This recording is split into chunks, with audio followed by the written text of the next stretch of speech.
Go in faith is the first thing that I want to say. All right. And so I think we're familiar with Gideon's story in the Bible. So even the title of our lesson, Go in the Strength You Have, comes from a conversation between Gideon and the angel of the Lord.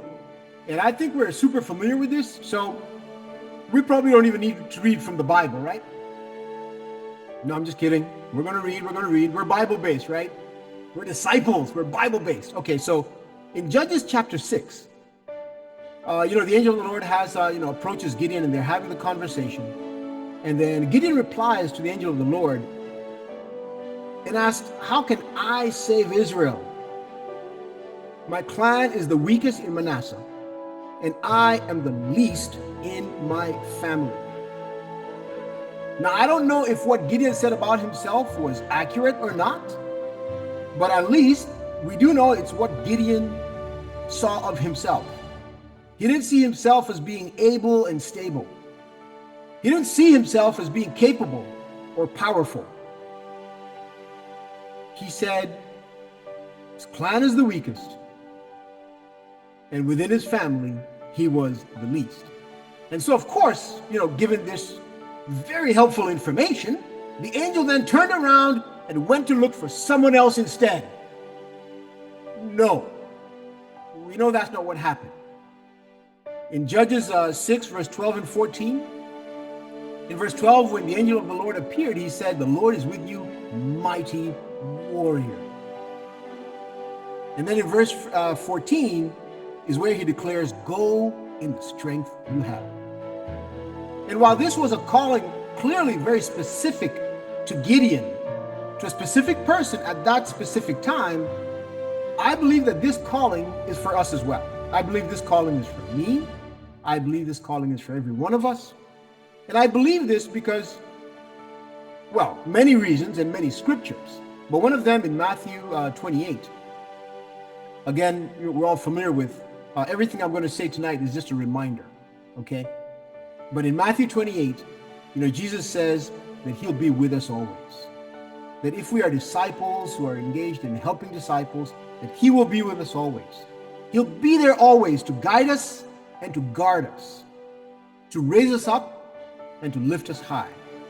He will be with us to protect us and provide for us. That's what he says. Now, the question is, do we always see it that way? Speaking for myself, I don't. I don't always see it that way. And very often, instead of being a mighty warrior, I am a fearful warrior. And that's the truth about who I am a lot of the time. And when I think about myself, I think about us, just as people, as women, as men, as women of God, men of God, just as people, and just the way we're wired, we all have dreams and goals and hopes and aspirations and things we'd like to be and do and things we're aiming for. And some days we're at the top of the world and we feel like nothing can stop us. And then other days it's not quite the same. We're at the bottom of the barrel and we feel like nothing's working out. Our dreams fade. Our goals and our aspirations lose their color. Now, I'm wondering, do we have any math majors in the house? Or you might not be a math major, but maybe you just like math. I call this Bible algebra. So your strength plus God's power is equal to. No need to be scared. No need to be doubtful. No need to be anxious. That's a simple equation right there. And it's deep.